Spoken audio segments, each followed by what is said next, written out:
Hey, this is Daryl as a service for regarding Office 365, and I'm talking with Alistair Pugin. How you doing, Alistair? Good. Right now, I think that's the term you always use when we chat. That's the one, yeah. Good now to you because it doesn't matter where you are in the world, your time is now, and I'm saying hello to you. Yeah. Yeah, I've used it a well, few times now with traveling quite extensively. It's like always good right now. yeah, it Yeah. almost feels kind of old English too formal, so we're kind of got to work on it. But the concept is, it's right now. I'm saying hello to you. Yeah, forget about times and doing the good afternoon, good evening, good night. Oh, what was it? The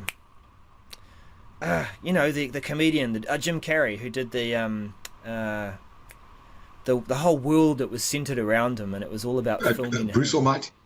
No, not Bruce Almighty. It was another one. Ah, we've both forgotten. Never mind. He had this saying at the end of it, and people would say, "Oh, so how are you doing there?" I wanted to call him Forrest. He says, "Oh, good afternoon, good evening, and good night." Yeah, Okay, I know what you're talking about. Yeah. yeah. It's one of my favorites. It's very deep. Yeah, Um, but you don't say how you going, no, or do you? do I say how you going? Yeah. Oh, that's one of the things I do. Yeah. How's it? Informally. Yeah, good now to you. Yeah. Yeah, hello, good now to you. Yes.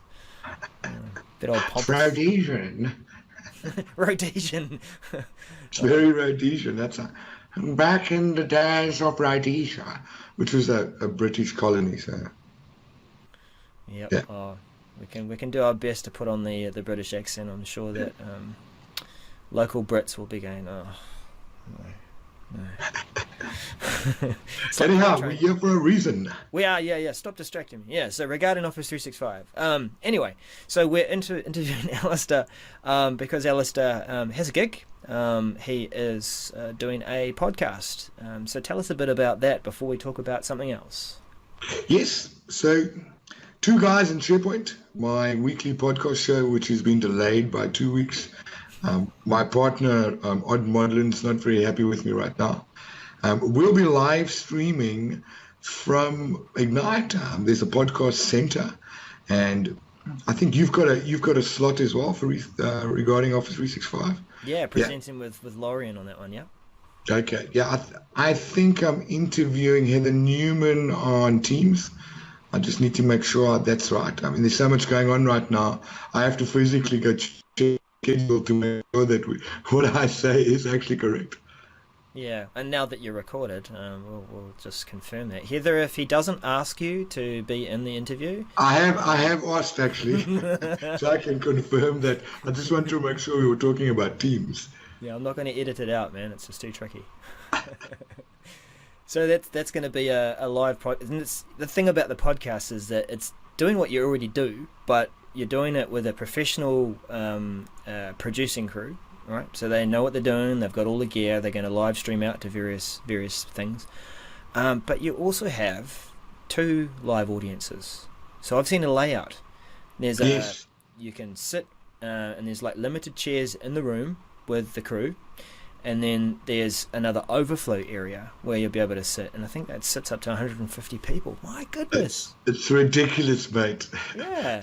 So it's one thing live streaming because the audio is not the audio, the audience is on the other side Yeah. of the internet. Yep. So they're taking that. Well, I suppose it's okay though, because we've all stood in front of a crowd, said, "Welcome to my session on Power Apps and Flow," Mm. and we've presented that way. But now it's I'm interviewing Heather on what she feels and thinks about Teams.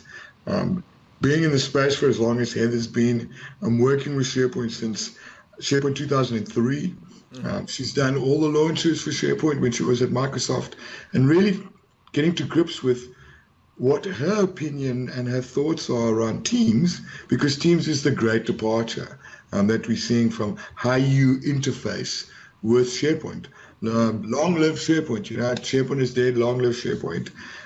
SharePoint, the name SharePoint, no one's going to be speaking about it in 5 years. Mm. You know, everyone's talking about content services right now, Teams being the glue, the single point of entry into everything back end.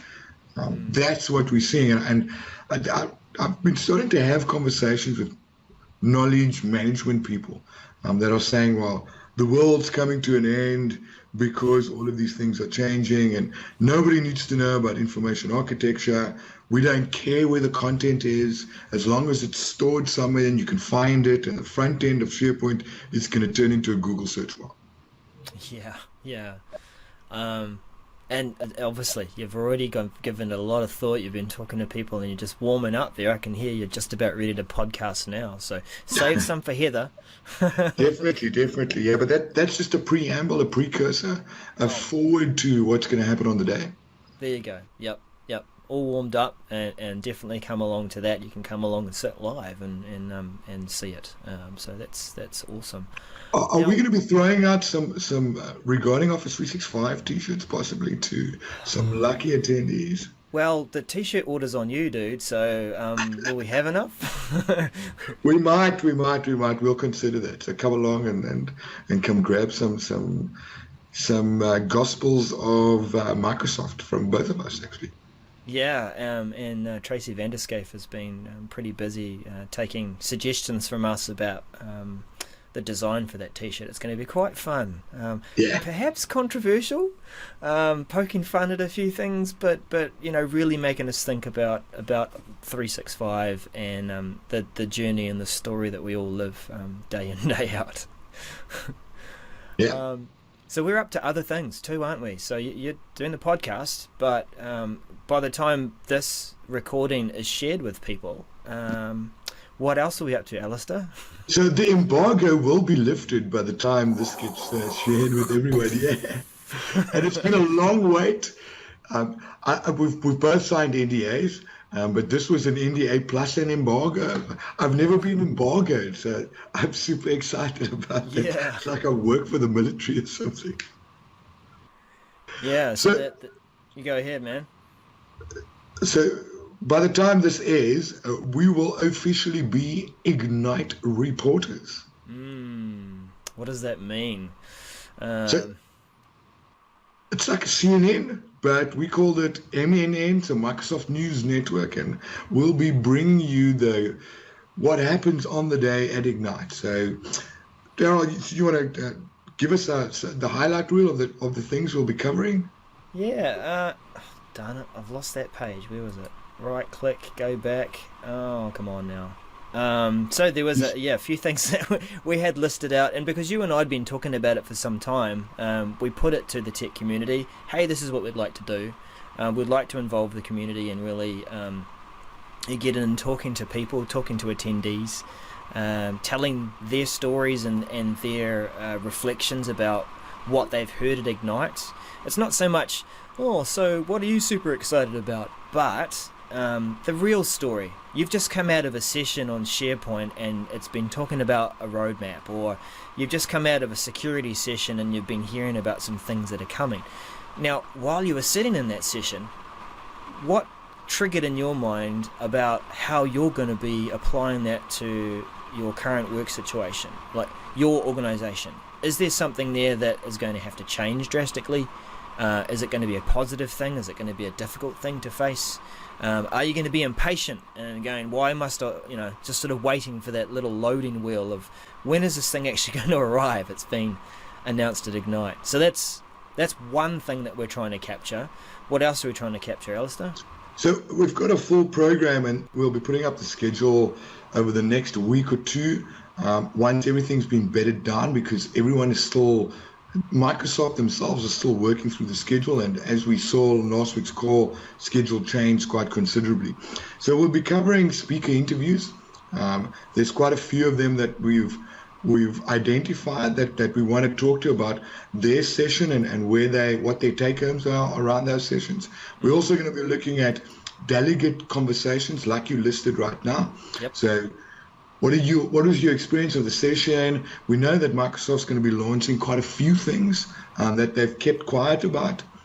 at Ignite. So there's going to be that explosion of, okay, it's like as if you just went to go watch the first Rambo and you're coming out of a session ready to do some Kung Fu fighting. So that's always good to get the opinion of people and what their take-homes are, because that's what delegates and our viewers will be able to relate to, is that conversation. So what was my experience? It's one thing having chatting to a speaker, they're all great and we love them to bits, but it's another thing getting that different viewpoint, that third person view from the delegates themselves. It is a I would say one description is it's a technical marketing event. So it is about coming along, hearing what's coming. It's giving Microsoft a chance to say, stick with us because this is what we've got. And so we will get that kind of message from speakers, but we've always been, in our short life as regarding Office 365, we've always been about finding the real stories in terms of how is this stuff used and how does it impact people. So that's certainly one thing too. Now, the other things that we're going to try and do are around bringing that Ignite experience to you. And I know Channel 9 do various things and the like. What we're going to try and do is make that super interactive. So we will be using Periscope. You'll be following along with us, whether by the hashtag or following us in Twitter. And when we do go live and stream, we'll be talking to people. We'll be looking at various exhibitions, areas within the layout of Ignite, even take you through the food hall and giving you that experience as I like to, no disrespect or with this analogy, but it feels like you're swarming around this mecca called food, because there's just thousands of people that are swarming around and they've been just herded towards herringbone style ways of picking up your food to then go off to tables and eat. It's just something to really kind of capture. So that's another thing you and I are going to try and capture and share with people. But over and above that, we have the Regarding Office 365 team that are speakers there. What are we going to be doing with them, Alistair? So we're going to try and grip them every day and do a sort of a panel post-mortem.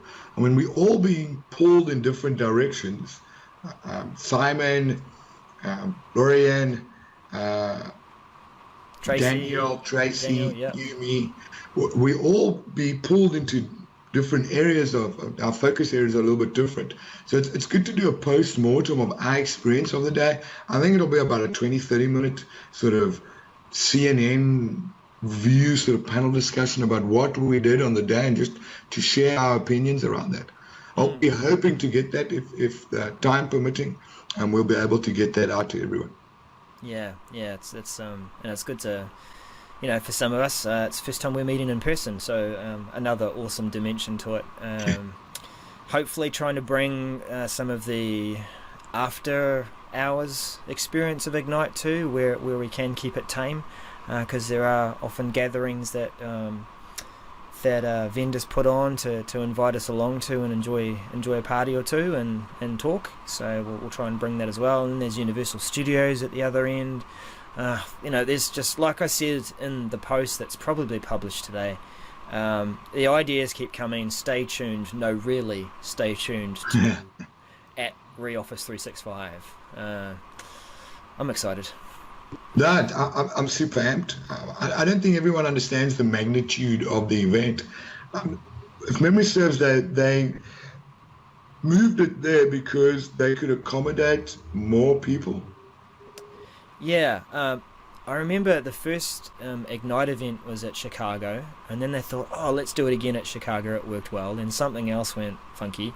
Atlanta was massive in the sense that you could easily be going to, and this is another idea for one of our shots, we're going to go from the furthest session room there is and try and go to the other end and give you this experience of what is it like to go from one session to the other, surrounded by people, and you're frantically trying to get to that next session to learn about the next thing that's on your schedule.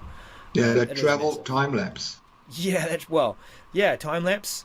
If we had a golf cart, then we'd probably and the permits to do so, we'd take someone along and interview them along the way. That would be quite cool. But yeah, plenty of other ideas. Yeah, we've got quite a few things coming up. We might go steal some rock stars, the Julia Whites of the world. Yeah, Pull them one side, Mary J. Foley, Paul Thurrott, and actually have a quick 5-minute conversation with them. So look out for that. Um, Also, the largest expo hall at any Microsoft event anywhere in the world. We did some stuff at Inspire, and I walked from. It took me 5 minutes from one end to the other end to walk. And we know that Ignite is more exhibitors. That's over 100. So if you are going to Ignite, make sure you pack lightly because you're going to want to get swag from all 140 odd exhibitors. And we'll be take it from talking the to. swag master. I was Yeah. just amazed there. You said you managed to walk from one end of the Inspire hall to the other in 5 minutes. You, Alistair, without stopping and checking stuff out and picking No things up? stopping. So we had a schedule Oh, for swag collection. So yeah. here's a top tip when you're collecting swag. Don't worry about rushing in the beginning because, well, there's two ways. You can go and rush in the beginning if you're worried about the stands running out, the booths running out of swag. But if you go on the last day, they will give you all their swag Mm-hmm. because they want to get rid of it. Yeah, yeah. And we learned that at Inspire. Yeah, it's yeah, a lot of stuff there, and I know you're into your geek t-shirts too, so I'm sure Yeah. that'll be some of the padding in what will probably form something of a punch bag of your suitcase. And also, I got to bring back some for everyone at home, Yeah. for the community as well. We go straight after Ignite into SharePoint Saturday month in Oh, October. okay. So I'm definitely going to be collecting some swag for the three events that we're doing: Durban, Johannesburg, Cape Town, and then we've got a road trip in between with smaller events. Oh, good stuff. See, community minded. Well, we should probably wrap it up there, Alistair, because we are certainly not a well-produced, awesome sitcom or documentary that people would be happy to watch for half an hour. Yeah. But yeah, it's two guys and regarding Office 365. So it was Alistair Pugin, Daryl as a service, signing off with regarding Office 365. We are going to be on Periscope daily, hourly, minutely. So that is at ReOffice 365. Of course, on Twitter as well. We'll be pushing some of our content out to our YouTube channel so that it can be consumed, and there'll be blog posts that we'll be posting into the tech community as the official Ignite reporters. So We can't say that now, yes. we can. Well, we can in the future. We can, but people are watching us. So awesome! Thank you, Alistair, and we'll play the jingle. Bye for now. Cheers, cheers.